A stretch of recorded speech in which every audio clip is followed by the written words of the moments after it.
ایک حضور کی تبلیغ کا دور ہے، حضور کی پیدائش سے لے کر ولادت مبارکہ سے لے کر حضور علیہ السلام کے اعلان نبوت تک۔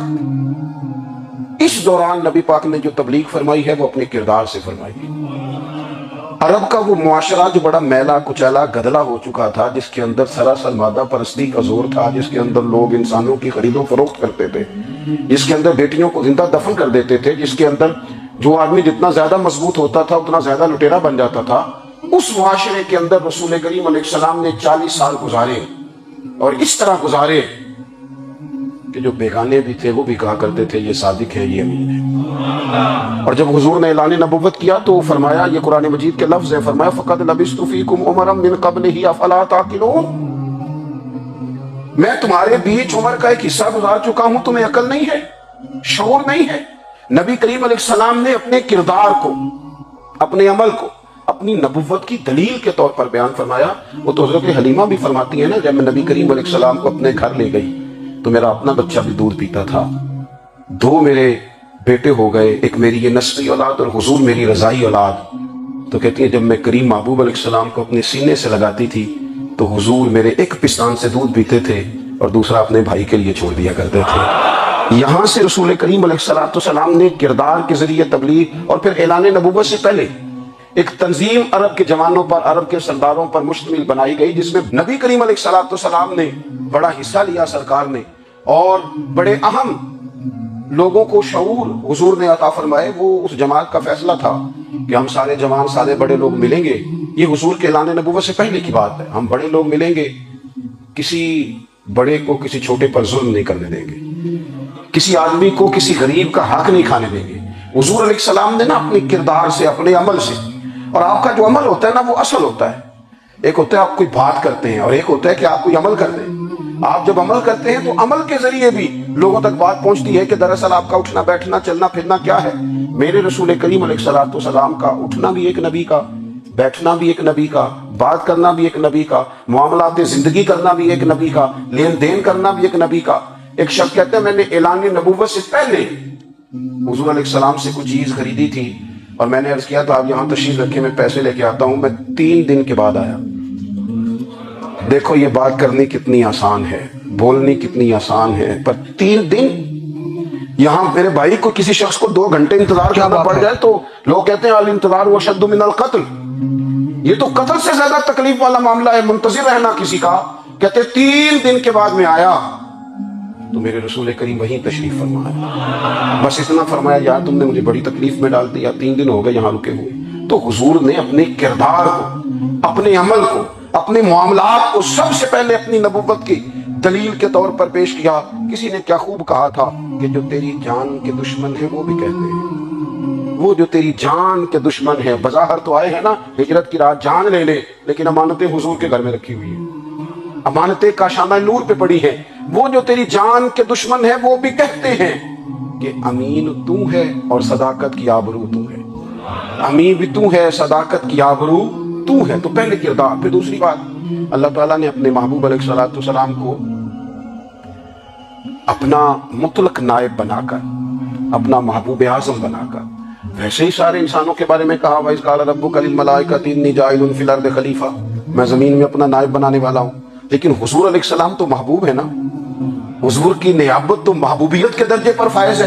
تو رسول پاک کو رب کریم نے اس طرح کا بنا کے بھیجا کہ حضرت عبداللہ ابن رواحہ رضی اللہ تعالیٰ عنہ بیان فرماتے ہیں کہ اگر حضور کوئی معجزہ نہ بھی دکھاتے، نبی کریم علیہ السلام سے کوئی اعجاز لوگ نہ بھی دیکھتے، تو محبوب کا تو چہرہ ہی اس طرح کا تھا، لوگوں نے دیکھتے جانا تھا اور کلمہ پڑھتے جانا تھا۔ لیکن باوجود اس کے میرے رسول پاک کا اعجاز یہ ہے، کمال یہ ہے کہ حضور کبھی اشارہ کر دیں تو چاند 2 ٹکڑے ہو جائے، کبھی دعا مانگ دیں تو ڈوبا ہوا سورج واپس آ جائے، کبھی محبوب گزرنے لگے تو پتھر آپ پر سلام پڑے، کبھی حضور پہاڑ پر چڑھ جائیں تو پہاڑ وجد میں آ کر جھومنے لگے، محبوب کا کبھی نماز پڑھاتے ارادہ بن جائے تو اللہ تعالیٰ قبلے کا رخ ہی تبدیل فرما دے۔ کیا خوبصورت سوچ ہے اور کیا نظریہ دیتے ہیں بریلی کے امام۔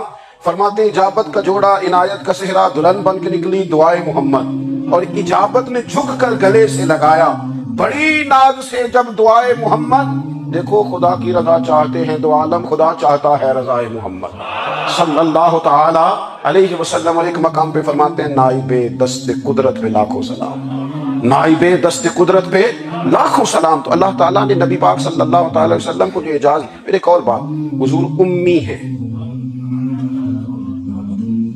دنیا میں آ کر محبوب نے کسی سے پڑھا ہی نہیں، میرے محبوب نے جتنا پڑھا ہے رب کریم سے پڑھا ہے۔ الرحمن علم القرآن خلق الانسان، رحمان نے قرآن سکھایا پھر انسان بنایا۔ اللہ تبارک و تعالیٰ کی بارگاہ کرم سے حضور نے لیا۔ رسول کریم امی ہے، یہ بھی حضور کی نبوت پر ایک بڑی دلیل۔ دیکھو ایک ہوتا ہے کوئی آدمی بچپن سے کسی چیز سے شغف رکھے اور جب اس کی عمر بڑی ہو جائے تو کہتے ہیں اس کا تجربہ بڑا ہو گیا ہے، یہ پہلے کوئی شعر کہتا تھا، کوئی ادبی جملہ کہتا تھا، تو اب اس کی یہ کام کرتے کرتے عمر بڑی ہو گئی ہے تو رسوخ حاصل ہو گیا۔ 40 سال کی عمر مبارک تک نبی کریم نے ایک شعر بھی نہیں کہا۔ حضور علیہ السلام نے کبھی کوئی ایسی بات، ویسے تو حضور کی ہر بات حکمت والی، لیکن جس کو عرب کے لوگ اپنے لہجے میں شاعری یا اپنے لہجے میں ادب کہتے تھے، وہ حضور نے بیان نہیں فرمایا۔ لیکن جب 40 سال کی عمر میں اعلان نبوت کیا تو پھر بڑے بڑے فصیح و بلیغ، بڑے بڑے سیانے طفیل بن عمر کہتے ہیں کہ اس شخص کو بھی میں نے دیکھا جسے بڑا ناز تھا اپنی فصاحت اور بلاغت پر، اور جب وہ حضور کے پاس آیا اور اس نے آ کے کچھ باتیں کی تو محبوب خاموشی سے سنتے رہے، اور جب وہ چپ کر گیا تو میرے کریم نے صرف سورہ فاتحہ پڑھی۔ کبھی اٹھتا تھا، کبھی بیٹھتا تھا، کبھی غور کرتا تھا، کبھی دائیں جاتا تھا، کبھی بائیں جاتا تھا، پھر کہنے لگا بتاؤ نا کلام کس کا ہے؟ فرمایا اس رب کا، اس رب کا، اس رب کا جس کا میں رسول بن کے آیا ہوں۔ نبی کریم صلی اللہ تعالی علیہ وسلم امی ہیں، لیکن حضور نے کائنات کے رازوں سے پردے ہٹا دیے، نبی کریم نے جینے کے سلیقے بتا دیے، حضور نے ہر شخص کو اس کے مقصد حیات سے آگاہ کر دیا۔ نبی کریم علیہ السلام نے وہ فلسفہ حیات بیان کیا کہ لوگوں کو صرف جینے میں مزہ نہیں آیا، مرنے میں بھی مزہ آنے لگا۔ لوگ آگے بڑھ بڑھ کے جانیں پیش کرنے لگے، اپنی اولادیں قربان کر، جو فلسفیوں سے کھل نہ سکا اور نکتہ بروں سے حل نہ ہوا، وہ راز ایک طیبہ والے نے بتلا دیا چند اشاروں میں۔ محبوب کریم امی ہیں، لیکن حضور نے اس طرح دنیا کو سکھایا، اس طرح دنیا کو پڑھایا، اس طرح حضور نے علم کے چراغ اور دیپ روشن کیے کہ قیامت تک جسے روشنی ملے گی نا، اسے صرف دروازہ مصطفیٰ سے ملے گی، اسے رسول کریم علیہ السلام کے در دولت سے ملے۔ کچھ لوگوں نے کہا کہ اپنے پاس سے آیات بنا کے لاتے، اپنے گھر میں بیٹھ کے دعوے کر لینا تو کوئی مشکل کام نہیں نہ ہوتا، سارے لوگ ہی کر لیتے ہیں۔ بلکہ وہ ہمارے ایک بزرگ کہا کرتے تھے خیالی پلاؤ پکائیے ٹکے ہو کدے بھی کاٹ نہ پائیے، کیونکہ کون سا پیسوں کا ڈالنا ہے، زیادہ ڈالیں آپ اور زیادہ ڈالیں۔ بہت سارے لوگ ہیں آج بھی، کچھ لبرل ہیں بیچارے، کچھ دین بیزار طبقہ ہے، وہ کہتے ہیں جناب ہمیں تو جدید باتیں بتائیں، ہمیں تو نئے اسلوب کے مطابق لے کے چلے، ہمیں تو او بھائی سن، میرے نبی پاک علیہ السلام نے فرمایا میرا قرآن کبھی پرانا نہیں ہوگا، اسے پڑھ کے دیکھ، اس کی جدت کا حسن دیکھ، یہ تو کھلا ہوا باغ ہے، تو ایک دفعہ اس کے قریب آئے گا تو خوشبو ملے گی، دوسری دفعہ آئے گا تو اس سے زیادہ تازی ملے گی، ایک دفعہ پھل کھائے گا تو مزیدار ہوگا اور دوسرا کھائے گا ہو سکتا ہے شکل ملتی جلتی ہو لیکن ذائقہ بڑا نرالا ہوگا۔ تو وہاں تو صحیح نا، جب کچھ لوگوں نے کہا یہ خود سے بنا کے آیات لاتے ہیں تو فرمایا وَإِن كُنتُمْ فِي رَيْبٍ مِّمَّا نَزَّلْنَا عَلَىٰ عَبْدِنَا فَأْتُوا بِسُورَةٍ مِّن مِّثْلِهِ، اگر تمہیں کوئی شک ہے اس میں جو ہم نے اپنے بندہ خاص میں نازل کیا ہے تو تم بھی اس جیسی ایک آیت بنا کے لاؤ۔ اور چلو چیلنج کھلا ہی دے دیا، فرمایا وَادْعُوا شُهَدَاءَكُم مِّن دُونِ اللَّهِ، اللہ اور اللہ والوں کو چھوڑ دو، تفسیری ترجمہ عرض کر رہا ہوں، یعنی صحابہ کو چھوڑ دو، حضور کے ماننے والوں کو چھوڑ دو، باقی ساری دنیا کے کافر اکٹھے ہو جاؤ، ایک آیت بس قرآن جیسی لے کے آؤ، ایک آیت لے کے آؤ، ان کنتم صادقین، اگر تم سچے ہو۔ جوانوں سنو، کہا ایک آیت، اور یہ چیلنج آج تک قرآن مجید کا موجود ہے، آج تک وَإِن كُنتُمْ فِي رَيْبٍ مِّمَّا نَزَّلْنَا عَلَىٰ عَبْدِنَا فَأْتُوا بِسُورَةٍ مِّن مِّثْلِهِ، تم قرآن کے مقابلے کی ایک صورت لے کے آؤ اور سارے حمایتی اکٹھے کر لو اپنے، ان کنتم صادقین، اگر تم سچے ہو۔ جواب تو ادھر سے آنا تھا نا، لیکن کائنات کے رب نے جواب بھی خود دیا، فرمایا فَإِن لَمْ تَفْعَلُوا وَلَن تَفْعَلُوا، اگر تم نہ لا سکے، اور فرمایا تم لا سکتے بھی نہیں، اگر تم نہ لا سکے اور تم لا سکتے بھی، نہ خنجر اٹھے گا نہ تلوار تم سے، یہ بازو میرے آزمائے ہوئے ہیں، وَلَن تَفْعَلُوا، تم لا بھی نہیں سکتے، فَاتَّقُوا النَّارَ الَّتِي وَقُودُهَا النَّاسُ وَالْحِجَارَةُ، پھر اس آگ سے ڈر جاؤ جس کا ایندھن آدمی اور پتھر ہے، اُعِدَّتْ لِلْکَافِرِینَ، بنائی کافروں کے لیے، بنائی مومنوں کے لیے تو رب نے جنت بنائی ہے.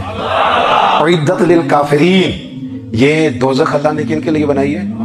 اعدت للکافرین کہتے ہیں کافر کے لیے بنایا. تو اللہ تبارک و تعالیٰ نے میرے رسول پاک صلی اللہ تعالیٰ علیہ وسلم کو وہ کتاب عطا فرمائی، اور پھر حضور کی فصاحت و بلاغت، معرفت. دیکھو ایک ہوتا ہے گھنٹوں باتیں کرنا، ایک ہوتا ہے کئی کئی والیم پر مشتمل، کئی کئی جلدوں پر مشتمل کتب کا لکھنا، اور ایک ہوتا ہے کسی بندے کا ایک بات کرنا اور سامنے والے کی طبیعت کو اتنا جگا دینا کہ اگلی بات فوراً ہی اس کی سمجھ میں آ جائے. اور حضور نہ کسی کی انا کو نہیں جگاتے تھے. ہم بعض اوقات کسی سے خطاب کرتے ہیں، بات کرتے ہیں تو سامنے والے کی انا کو جگا دیتے ہیں، ٹھیس پہنچاتے ہیں. وہ کہتا چل پھر تگڑا ہو جا میں بھی آیا. حضور انا نہیں جگاتے تھے، میرے نبی پاک ضمیر جگاتے تھے تاکہ وہ شخص فیض حاصل کر سکے، اسے کچھ ملے. نبی کریم کا جو انداز تکلم ہے وہ اس طرح کا ہوتا تھا کہ انسان خود بخود کھل اٹھتا تھا کہ مطلب یہ بات ہونے کیا لگی ہے، مطلب حضور کیا فرمانے لگے. نبی کریم صلی اللہ تعالی علیہ وسلم ایک دن محبوب کریم نے صحابہ کے پیچھے حضور کی فصاحت و بلاغت دیکھے. فرمایا محبوب نے کتنا نادان ہے وہ شخص جو اپنے ماں باپ کو گالی دے. کھلی ہو گئی لوگوں کی آنکھیں، کان کھڑے ہو گئے کہ یا رسول اللہ کون ایسا بدبخت ہے جو ماں باپ کو گالی دے گا. اب جب سوالات ذہنی سطح پر پوری طور پر ابھر گئے نا تو اب رسول کریم نے بات سمجھائی. یہ ہے فصاحت و بلاغت. تیرے آگے ہیں یوں دبے لجے فصحاء عرب کے بڑے بڑے، کوئی جان منہ میں زبان نہیں، نہیں بلکہ جسموں میں جان نہیں. یا رسول اللہ کون ایسا نالائق ہے جو ماں باپ کو گالی دے. اب جب ذہنی سطح یہاں تک ابھر آئی تو اب حضور نے سمجھایا، اور میں جب تم کسی کے ماں باپ کو گالی دو گے نا تو وہ بھی تو جواب میں تمہارے ماں باپ کو دے گا. تو پھر نفس ہی یہ تم نے خود ظلم کیا ہے اپنے ماں باپ پر. کیوں تم نے ایسا لہجہ اختیار کیا کہ جس سے سامنے والے کی انا جاگ جائے اور وہ تمہارے مقابلے میں آ کر کے کھڑا ہو جائے. کیوں تم نے اس طرح کے انداز اختیار کیے کہ جس سے سامنے والا بھی سارے پنجے کھڑے کر کے باہر نکل آئے اور کہے آ جاؤ پھر میں بھی میدان میں حاضر ہوں. رسول کریم کی فصاحت بلاغت دیکھیں نا، حضور دو چار جملوں میں ساری بات سمجھا جاتے ہیں. ایک حدیث پاک اگر ہماری سمجھ میں آ جائے، ایک روایت نبی پاک صلی اللہ تعالی علیہ وسلم نے فرمایا خوبصورت مسلمان وہ ہے جو بے مقصد باتوں کو چھوڑ دے. لو اس سے پوری زندگی سجائی جا سکتی ہے، ایک جملے سے پوری زندگی سواری جا سکتی ہے. وہ لمبی چوڑی باتوں میں جانے کی ضرورت نہیں. کہا خوبصورت مسلمان یہ ہے جو بے مقصد باتوں کو چھوڑ دے. لا یعنی باتوں کو کیا کہتے ہیں ہمارے دیہات کے لوگ، جڑے پنڈ جانا نہیں، ادھر راہ پوچھنے دی. لیکن آج کل لوگ باز آندے یعنی جس بات کا بالکل تعلق نہیں نا وہ بات بھی کرتے جاتے ہیں، جس کا شعبہ ہی نہیں وہ بھی چھلانگ لگا لگا کے اس میں آ جاتا ہے. ہم اپنا وقت ضائع کرتے ہیں، اپنی صلاحیتیں ضائع کرتے ہیں، اپنا نقصان کرتے ہیں. ہم اپنا کام صحیح کر کے نہیں کرتے اور دوسری ساری دنیا کو ٹھیک کرنا چاہتے ہیں. وہ بھائی آپ جس جگہ جس شعبے سے تعلق رکھتے ہیں آپ اپنے معاملات میں مضبوطی پیدا کریں. حضور نے اپنی فصاحت کے ساتھ بلاغت کے ساتھ لوگوں کو قائل کیا، اور قرآن مجید کی تاثیر کا یہ اثر میرے کریم رسول نے دکھایا کہ رات کو جب حضور بیٹھ کے قرآن پاک پڑھتے تھے نا،